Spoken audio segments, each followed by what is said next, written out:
but didn't get the opportunity to do that today, unfortunately.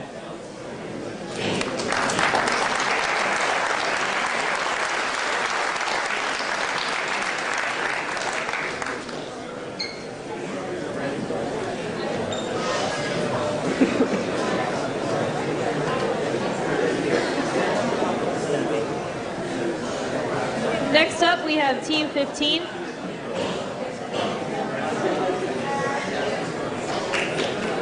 Now your robot has a very interesting name. Can you tell us the story behind how your robot got this name? Yes, actually, we originally named our robot Buffy, but as you can see in the programs, it's renamed Virgin IR Sacrifice. This was because while we were building it, there were a few times that our team members were in and out of the lab, and so communication wasn't really very good at that point. So when we were hooking up our infrared sensors, we actually wired them wrong, and then someone else wired them correctly, rewired them, and then another person came back and thought that they were wired incorrectly, and then tried to compensate for that. So we compensated, then recompensated, then re-recompensated, and ended up destroying 4 infrared sensors in the process of building this robot.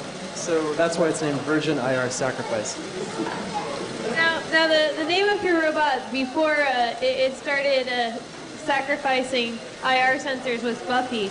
Can you explain that title as well?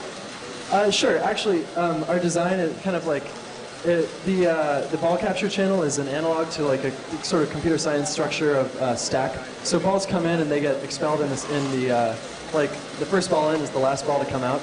So there's this famous article called "Smashing the Stack for Fun and Profit," written by this old hacker, and actually, we named it, it's an article about writing buffer overflows, which is kind of a technique for hacking and analyzing computer programs. And since we had this channel built like this, we ended up naming it Buffy, just kind of in honor of this article. The behavior you're seeing right now is kind of a result of the fact that the wings that hold the IR sensors are a little bit too far out, and they overhang over the bump sensors. So right now, it doesn't really know that it's stuck.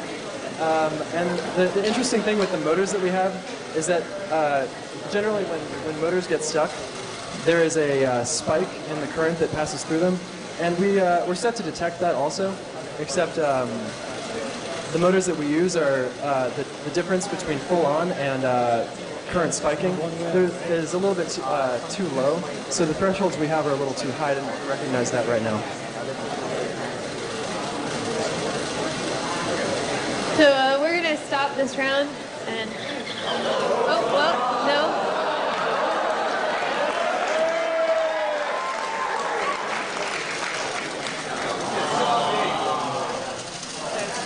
It apparently got unstuck because it saw a teammate on the playing field and wanted to go back home.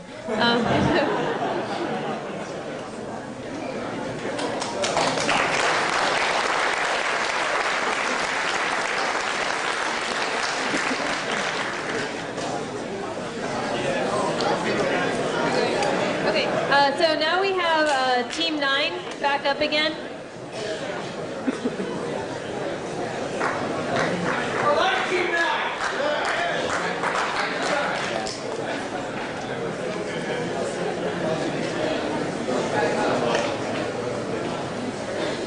So Team 9 had damaged one of their encoders, so now we see them running again.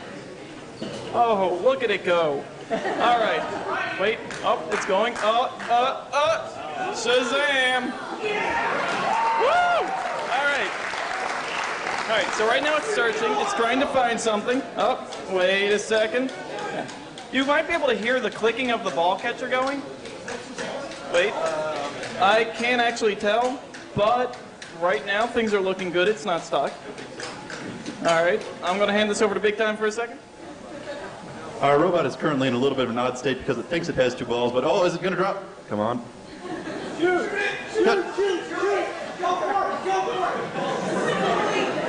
Oh. So what's going on right now? So our robot is trying to score on the goal, but the ball has jammed in the ejection mechanism. And we're worried that there's no timeout on this. We'll find out shortly.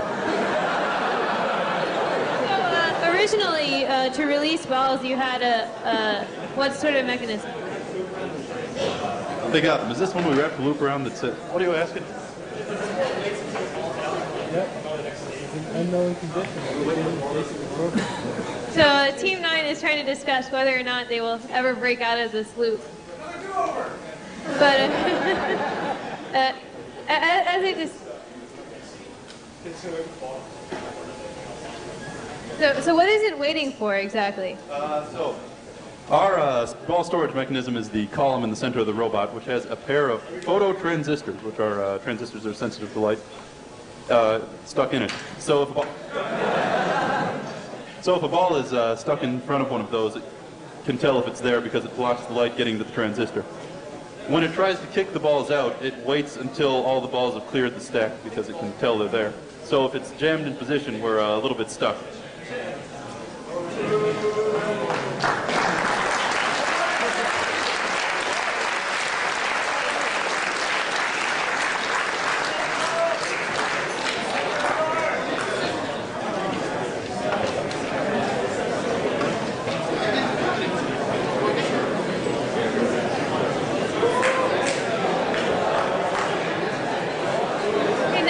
We have Team 7.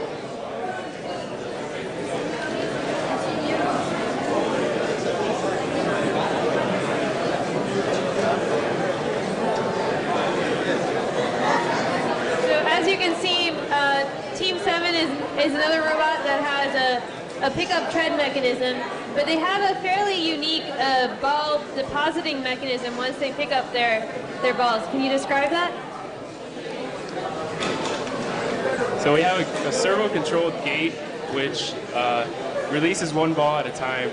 So whenever we get close to the goal, you should see over here in the bot client a crosshair for lighting area. Once it sees a goal, which will make the ball align with the goal and shoot it. So right now, as we can see on the bot client, it does see a ball in front of it. It's marked it with an X. But it's gotten stuck on the wall. What's it going to do now? Are the wheels turning? The low battery lights on. All right, so so we have a velocity control thread, which counts the wheel ticks, which we have optical encoders. And so if we have 10 misses with a desired speed and the actual speed, it should reverse and then turn right. But I think something's wrong with those. Let's see. Okay, that's going to be a false start because their battery was low. So what we're going to have now is Team 1 back up again.